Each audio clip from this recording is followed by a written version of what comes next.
आगम तेजी नवर बाखियो गणधर ते ही अड़े राखियो ते अनोरस जेणे चाखियो ते हुओ शिव सुख साखियो। आगम ग्रंथ, आगम शब्द का मतलब क्या है? जो शुद्ध ज्ञान ग्रंथ के रूप में संग्रहित हुआ उसको आगम ग्रंथ कहा गया। दूसरा मतलब आप तो पुरुष यानी कि हमारे आत्मा का हित सोचने वाले आप तो पुरुष, उनके द्वारा आत्महित के लिए निस्वार्थ भाव से जो कहा गया और वह जो ग्रंथों में समाविष्ट हुआ उसे आगम ग्रंथ कहते हैं, उसे आगम कहते हैं। सुतति शुभमति संपजे, सुत ज्ञान से, अच्छी बातें सुनने से, तत्वज्ञान की बातें सुनने से शुभमति संपजे, सद्बुद्धि प्राप्त होती है, पैदा होती है। क्योंकि दुनिया के अंदर आपको बुराइयां ज्यादा देखने को मिलती है, लेकिन अच्छी बातें बहुत कम सुनने को मिलती है। इसलिए सुतति शुभमति संपजे और सुतति जाय विकार। सुत ज्ञान से मन के, इंद्रियों के विकार दूर हो जाते हैं, क्योंकि सुत वासित जाने भला तत्वा तत्व विचार।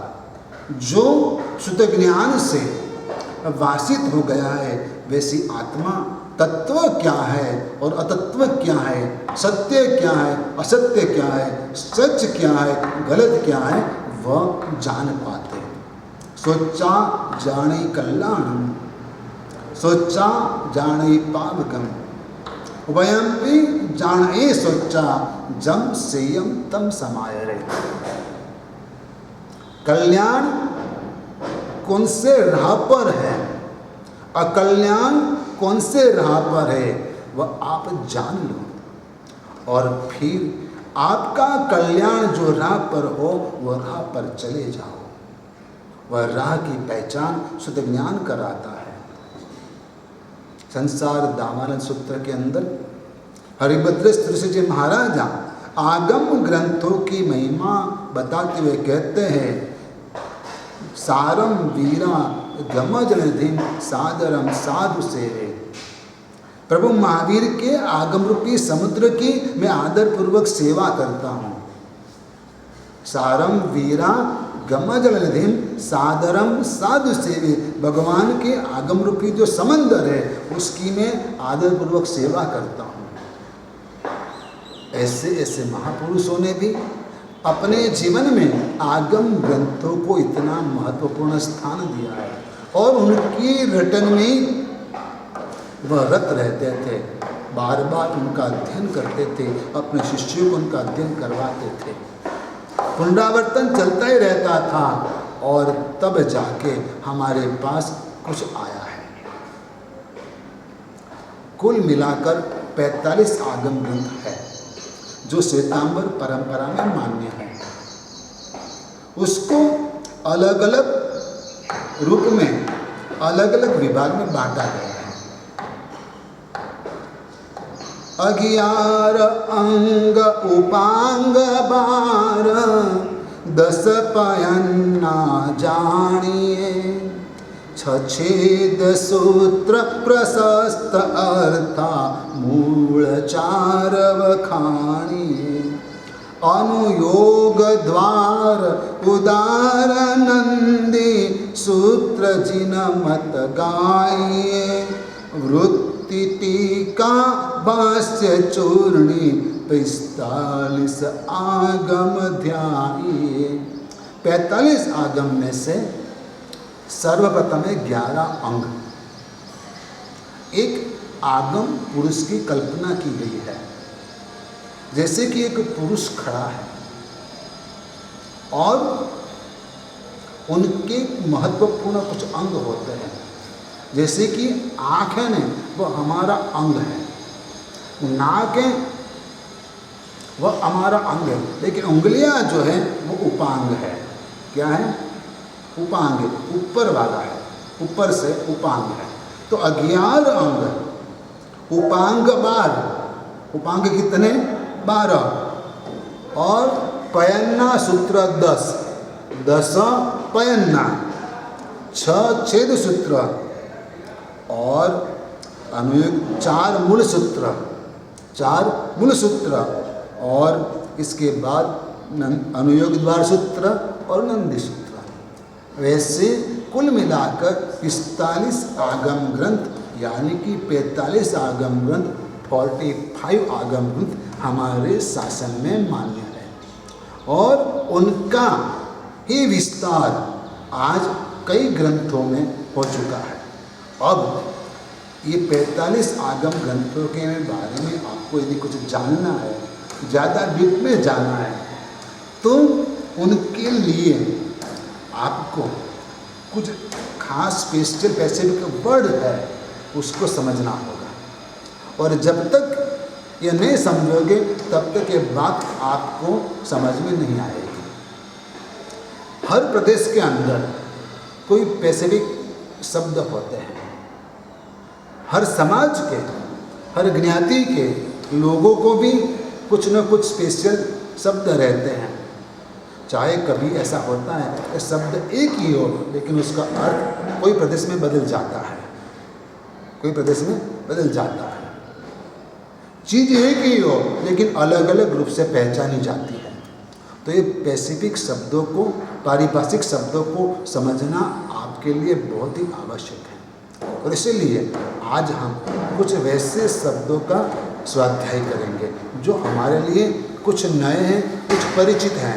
वैसे शब्दों का हमें अध्ययन करना बहुत ही जरूरी है। जब तक यह नहीं समझेंगे तब तक आपको आगे मज़ा नहीं आएगा। और इसीलिए सर्वप्रथम शब्द है तीर्थंकर। तीर्थंकर किसे कहते हैं? तीर्थंकर किसे कहते हैं? तो जो तीर्थ की स्थापना करते हैं उसे तीर्थंकर कहते हैं। तो तीर्थ मतलब क्या है? गणधर को तीर्थ कहा गया है, श्री संघ को तीर्थ कहा गया है, चतुर्विध संघ, साधु, साध्वी, श्रावक और श्राविका, ये चारों का समाविष्ट जगह जो स्थान है उसे श्री संघ कहा गया है। यानी कि चारों का स्थान जहाँ एक समान है उसे श्री संघ कहा गया है। वैसे संघ की स्थापना करने वाले जो है उसे तीर्थंकर कहते हैं। दूसरा शब्द है गणधर। दूसरा शब्द है गणधर। जो तीर्थंकरों के मुख्य शिष्य है उसे गणधर कहते हैं। जो साधु के गण को संभालते हैं, जो साधु के गण के नायक है, उसे गणधर कहते हैं। और वह गणधर ज्ञान के भंडार का है।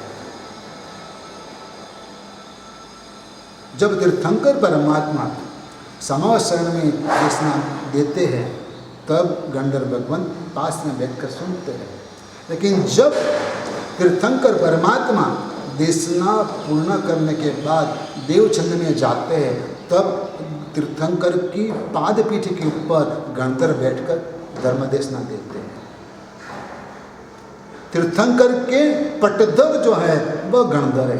तीर्थंकर के डायरेक्ट जो शिष्य हैं और जो मुख्य है, जिसकी अनुज्ञा स्वयं तीर्थंकर ने दी है, उसे गणधर कहते हैं। और द्वादशांगी, द्वादशांगी का मतलब है 12 अंग। 12 अंग यानी कि विशाल समंदर जितना अगाध शुद्ध ज्ञान। कितना? संबंध जितना अगाध शुद्ध ज्ञान, उसे द्वादशांगी कहते हैं। और जैन परिभाषा के अंदर द्वादशांगी की बहुत महिमा की गई है। 11 अंग की बात, लेकिन यहाँ पर द्वादशांगी मतलब 12 अंग की बात है। और वो जो 12वां अंग है उसमें से 14 पूर्व निकले हैं, 14 पूर्व निकले हैं। और वह पूर्व का एक एक पूर्व का प्रमाण कितना बताया गया है कि यदि एक हाथी जितनी सूखी शाही को घोल दिया जाए, वह भी महाविद्य क्षेत्र का हाथी, और उससे जितना लिखा जाए वैसा एक पूर्व उसको कहते हैं। 2 पूर्व के लिए 2 हाथी, 3 पूर्व के लिए 4 हाथी जितनी शाही। तो इतना अगाध ज्ञान जिसमें समाविष्ट है उसे द्वादशांगी कहते हैं। वैसे द्वादशांगी की रचना गणधर करते हैं, गणधर करते हैं। अब आगे का एक शब्द मैं देता हूं, अंग प्रविष्ट। अंग प्रविष्ट यानी कि 12 अंगों के अंदर जो भी समाया हुआ है उसे अंग प्रविष्ट कहते हैं।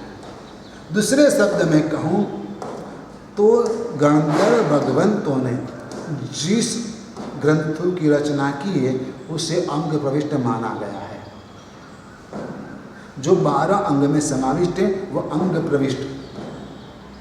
अनंग प्रविष्ट मतलब गणधर भगवंत के अलावा अन्य जो स्थविर साधु थे उन्होंने जो ग्रंथों की रचना की उसे अनंग प्रविष्ट कहते, जो अंग से बाहर है, या तो अंग बाह्य है। क्या है? अंग बाह्य है। आगम जिसमें भगवान की वाणी समाविष्ट है उसे आगम कहते हैं। जो परंपरा से चला आया है, क्या है? परंपरा से चला आया है, आगम आया है, भगवान के पास से हम तक पहुंचा है, उसे आगम कहते हैं। भगवान के पास से हमारे तक पहुंचा है उसे आगम कहते हैं। अब ये आगम ग्रंथ हमारे तक पहुंचने में कितनी कितनी परेशानियां हमारे साधु भगवंतों ने झेली है, क्योंकि अपने आप को संभालना, जब अकाल के अंदर कठिन हो गया तो ज्ञान स्मरण में रखना वो तो कितना कठिन हो जाता था। जब अकाल होता था 12-12 साल का, तब लंबे लंबे विहार करके एक प्रदेश छोड़कर दूसरे प्रदेश में जाना पड़ता था। उस समय वाद विवाद का था, वाद विवाद होते थे राज दरबार के अंदर। राजा कोई एक धर्म का अनुयायी रहता था, कोई बौद्ध धर्म का अनुयायी रहता था, कोई शैव धर्म का अनुयायी रहता था, कोई जैन धर्म का अनुयायी रहता था। लेकिन जब वाद विवाद होता था तब शर्त रखी जाती थी कि यदि इस वाद विवाद के अंदर जो जीतेगा वह इस राज्य में रहेगा, बाकी सबको राज्य छोड़कर चला जाना पड़ेगा। वैसे समय में जिन साधुओं को बहुत कुछ झेलना पड़ा, कई स्थान परिवर्तन करने पड़े, अकाल में भी ये हुआ, तो हमारा जो शुद्ध ज्ञान था वह वैसे वैसे कम होता गया। हमारे पास बहुत कम बचा जो भगवान ने दिया था, लेकिन फिर भी जो है बहुत कुछ है, उनको भी संभालने की क्षमता हमारे में नहीं है। एक बूंद जितना हमारे पास है, लेकिन एक बूंद को भी हम संभाल नहीं पाते हैं। आपको 24 भगवान के नाम याद है, 24 तीर्थंकर के नाम याद है। कई लोगों को नौपत जी के नाम भी याद होंगे, कई लोगों को भगवान के वर्ण या तो भगवान के लांछन चिन्ह याद होंगे, लेकिन 45 आगम के नाम कितने को याद है? बहुत कम लोगों को। तो आगम यानी भगवान की वाणी। श्रुतस्कंध आगम के एक हिस्से को सूतस्कंद कहा जाता है। एक आगम ग्रंथ है लेकिन उसका भी एक पार्ट है तो उसको सूतस्कंद कहा जाता है। और इसके बाद शब्द आता है अध्ययन। सूतस्कंद का भी एक भाग, जैसे कि कोई टेक्स्ट बुक है तो पार्ट 1 पार्ट 2 होता है, लेकिन उसमें भी फर्स्ट पार्ट के अंदर भी कुछ और डिपार्ट होते हैं। तो वैसे आगम ग्रंथ उसका एक हिस्सा सूतस्कंद, उसका हिस्सा अध्ययन, उसका हिस्सा अध्ययन, और अध्ययन का हिस्सा भी उद्देश्य। अध्ययन का हिस्सा भी उद्देश्य, अलग अलग शब्द है, और उद्देश्य का भी एक हिस्सा यानी सूत्र। और एक सूत्र के अंदर कई सारे पद होते थे। तो ये मैं आपको आगम ग्रंथ कितने गहराई में ले जाते हैं हमको वह समझाने का प्रयास कर रहा हूं। अब सूत्र के बाद निरुक्ति, चूर्णी, भाष्य और टीका, यह शब्द को समझने का प्रयास आपको करना है। एक सूत्र है, इस सूत्र के ऊपर 14 पूर्वोत्तर महात्मा वैसे ज्ञानी पुरुष ने आगम ग्रंथ की श्लोकबद्ध व्याख्या की है और उसमें आगम ग्रंथों के रहस्य खोलने का प्रयास किया है। उसे निरुक्ति कहते हैं, उसे निरुक्ति कहते हैं। चूर्णी मतलब कि गुरुगम से, अपने अपने गुरु के पास से आगम ग्रंथों का जो रहस्य था वो जो प्राप्त हुआ है और जिसको लिखा गया है उसे चूर्णी कहते हैं।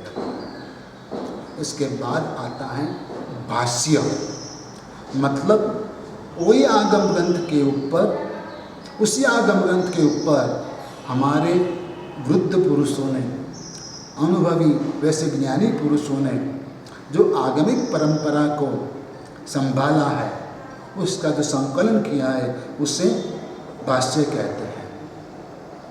और टीका, टीका का मतलब है ज्ञानी, ऐसे गीतार्थ गुरु भगवंत ने आगम के ऊपर, कोई एक ग्रंथ के ऊपर अलग अलग व्याख्या लिखी है, उसे टीका कहते हैं। एक आगम ग्रंथ के ऊपर कई गुरु भगवंत टीका लिख सकते हैं और लिखी हुई है और वह प्राप्य भी है। जैसे कि कल्पसूत्र जो है, तो कल्पसूत्र के ऊपर विनय विजय जी महाराज ने भी टीका लिखी है। कल्पसूत्र के ऊपर उपाध्याय धर्मसागर जी महाराज ने टीका लिखी है। कल्पसूत्र के ऊपर ज्ञान विमल श्री महाराज ने भी टीका लिखी है। वैसे एक आगम ग्रंथ के ऊपर कई टीकाएं उपलब्ध है, वह भी आगम ग्रंथ का हिस्सा माना जाता है और उसका अध्ययन करना चाहिए। अब और एक नया शब्द मैं देता हूँ आपको, कालिक सूत्र, यानी कि ज्ञान का अध्ययन करने के लिए, अभ्यास करने के लिए, आगम ग्रंथ का अध्ययन करने के लिए कोई विशिष्ट विधि, तप वगैरह करना पड़ता है, उसको काल ग्रहण कहते हैं। वह काल ग्रहण की विधि के साथ और वह करने के बाद ही जिसका अध्ययन किया जाता है, वैसे शुद्ध ज्ञान को कालिक सूत्र कहा जाता है। उत्कालिक सूत्र यानी कि वैसे काल ग्रहण की विधि किए बिना जिसका अध्ययन किया जाता है, वैसे ग्रंथों को उत्कालिक सूत्र कहा जाता है। आज का सब्जेक्ट कुछ थोड़ा सा आपको भारी लगेगा, हार्ड लगेगा, लेकिन यह जब आप समझ लोगे तब आपको आगम ग्रंथ समझने में और आनंद आएगा, बहुत ही प्रसन्नता प्राप्त होगी। आप कुछ पाओगे, कुछ हमने पाया है, कुछ प्राप्त करके आपको जाना है। गमिक श्रुत आप चाहे तो नोट भी कर सकते हैं, बार बार सुन सकते हैं, और एक से ज़्यादा बार सुनोगे आपको बराबर समझ में आ जाएगा। गमिक श्रुत का मतलब है कि जिस आगम ग्रंथों के अंदर एक समान पाठ है, जो पाठ बार बार आता है और कुछ ही शब्दों का चेंज हो जाता है, वैसे शुद्ध ज्ञान को गमिक श्रुत कहते हैं। जैसे कि साधु भगवंत का एक सूत्र है पक्षी सूत्र, जो सुनने के लिए आप लालायित रहते हैं। आप चतुर्दशी का पक्षी प्रतिक्रमण करते हैं, लेकिन जब तक आपको गुरु भगवंत का सानिध्य मिलता है तब तक आप सोचते हैं कि गुरु भगवंत के सानिध्य में हमें पक्षी प्रतिक्रमण करना है। क्यों? कि पक्षी सूत्र सुनने का लाभ मिलेगा। यदि कोई आत्मा दीक्षा लेता है और दीक्षा लेने के बाद वो पक्षी सूत्र मुखपाठ कर लेता है, कभी कभार श्री संघ में बात ऐसी कही जाती है कि देखो ये कितने विद्वान हैं कि 350 गाथा का पक्षी सूत्र उन्होंने 3 घंटे में मुंहजबानी कर लिया।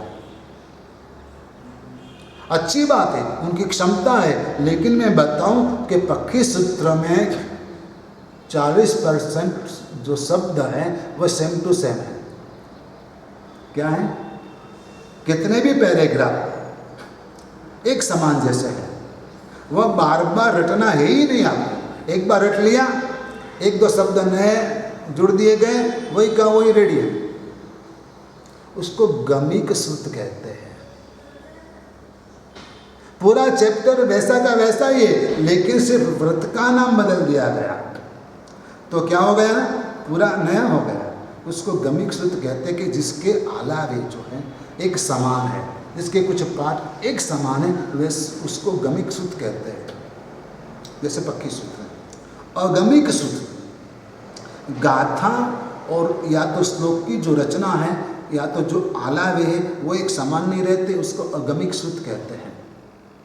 अब दूसरे 3 शब्द मैं आपको देता हूँ, आत्मागम, अनंतरागम और परंपरागम। अरिहंत परमात्मा ने जो धर्मदेशना दी वो उनके लिए आत्मागम था। गंधर्व भगवंतों ने सूत्र की रचना की तो वह उनके लिए आत्मागम था। क्या था? आत्मागम, क्योंकि खुद ने किया, खुद ने बोला, तो वह आत्मागम हो गया। जो स्वयं ने प्राप्त किया है, स्वयं ने जो कुछ किया है वह आत्मागम।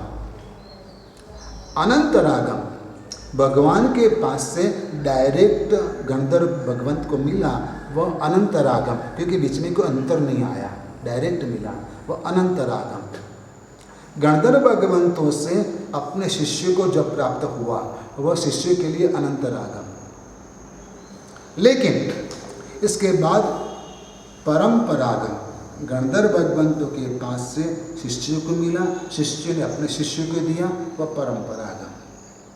हमारे पास जो आज आया है, जो मिला है, वह परंपरा से प्राप्त शुद्ध ज्ञान है। हमारे पास परंपरागम है। क्या है? परंपरागम। हमारे गुरु भगवान ने बताया कि यह 45 आगम ग्रंथ हैं, तो हमारे लिए वो परंपरागम है, परंपरा से प्राप्त है। भगवान महावीर को निर्वाण के कितने साल बीत गए, उनके कितने साल बाद ये आगम ग्रंथ कागज के ऊपर, ताड़पत्र के ऊपर लिखे गए। इसके कितने साल बाद हमारे पास पहुंचे, तो वह परंपरागम है। देवव्रती गणिक समाज समन में बलभीपुर के अंदर 500 साधुओं के साथ बैठकर, कोई कहते 500 आचार्य भगवंतों के साथ बैठकर आगम ग्रंथों को लिखने का प्रयास किया। जबकि आगम ग्रंथ लिखना पाप माना जाता था, क्योंकि जो लिखा जाता है उसका नाश हो जाता है, और ज्ञान का नाश करना बड़ा पाप है। इसलिए लिखा क्यों जाए, सिर्फ मुँह जबानी रखो, ज्ञान की महिमा बनी रहेगी। लेकिन हमारी क्षमता, मति शक्ति, स्मरण शक्ति कम होती चली। देवर्षि गणिक समासमण ने सोचा कि जब ऐसा ही चलता रहेगा तो हमारा टिकना मुश्किल हो जाएगा इस दुनिया के अंदर। इसलिए उन्होंने ये साहस किया कि चलो आगम ग्रंथ लिखे जाए। उस समय देवर्षि गणिक समासमण के सामने एक प्रश्न खड़ा हुआ, ये जो लिखवा रहे हो उसका जो पाप लगेगा वो कौन भोग देगा? तब देवर्षि गणिक समासमण ने कहा, वह सब पाप मेरे सर पे, लेकिन देश और काल को मद्देनजर रखते हुए लिखना आवश्यक है। आज भी जैन समाज में कई वैसे जटिल प्रश्न है जो प्रश्न ही रहे। आज जैन समाज को वैसे देवर्षि गणिक समासमण की आवश्यकता है, जो सब पाप अपने सर पर रखकर जैन शासन को सही मार्गदर्शन देवे।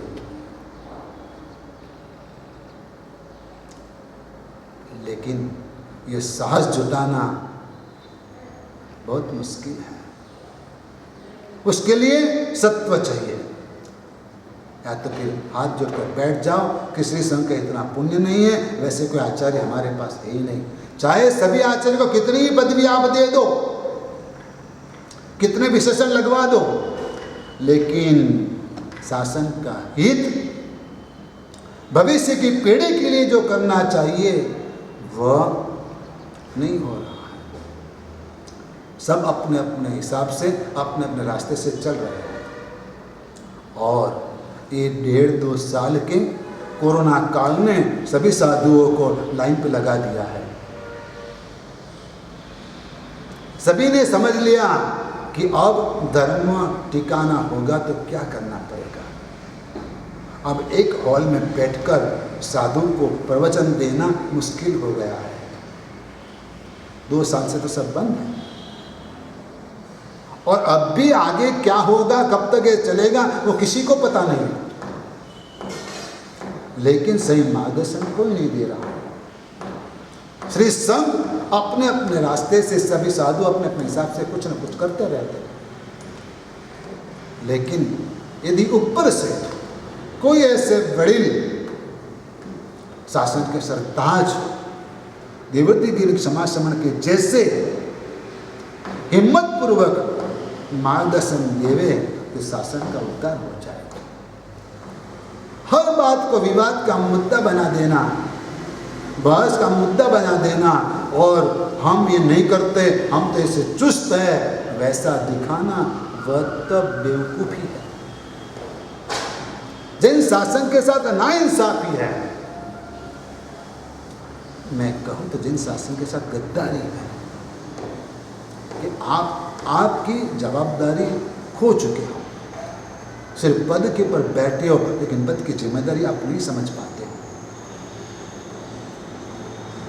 ये पद की जिम्मेदारी क्या है? जो पद समाज ने आपको दिया है, जो पद श्री संघ ने आपको दिया है, वह पद की जिम्मेदारी समझना बहुत मुश्किल है। यदि हमारा पुण्य पद होगा तो वैसे आचार्य वर्ग हमें प्राप्त होंगे। जो देवर्षि गणिक समासमण थे, उनके हिसाब से आज हमारे तक आगम ग्रंथ पहुँचे हैं। इस आगम ग्रंथों को 4 विभाग में बांटे गए हैं। द्रव्यानुयोग, गणितानुयोग, चरणकरणानुयोग और धर्मकथानुयोग। द्रव्यानुयोग का मतलब है जो आगम ग्रंथों के अंदर तत्वज्ञान समाविष्ट है, वह आगम ग्रंथ, वह द्रव्यानुयोग के आगम ग्रंथ कहे जाएंगे। गणितानुयोग, जो आगम ग्रंथों के अंदर सृष्टि के सत्य के बारे में गणित के माध्यम से बताया गया है कि पृथ्वी से सूर्य इतना दूर है, पृथ्वी इतनी लंबी चौड़ी है, मेरू पर्वत इतना ऊंचा है। यह जो बताया गया है वह गणितानुयोग योग में आता है। जो आगम ग्रंथ में बताया गया है वह सब आगम ग्रंथ गणितानुयोग योग के आगम ग्रंथ कहे जाएंगे। तीसरा पाठ चरण करणानुयोग, यानी कि जो आगम ग्रंथों में साधु जीवन और श्रमण जीवन के आचार, जीवनचर्या के बारे में मार्गदर्शन दिया गया है, उससे चरण करणानुयोग के आगम ग्रंथ कहते हैं। और चौथा धर्म कथानुयोग, कि जो आगम ग्रंथों के अंदर धर्म कथा के माध्यम से मार्गदर्शन दिया गया है, प्रेरणा दी गई है, वैसे आगम ग्रंथों को धर्म कथानुयोग के आगम ग्रंथ कहते हैं। आपको सिर्फ इतना ही आज कहना है, कुछ भारी बातें हैं, आप दोबारा सुनिएगा।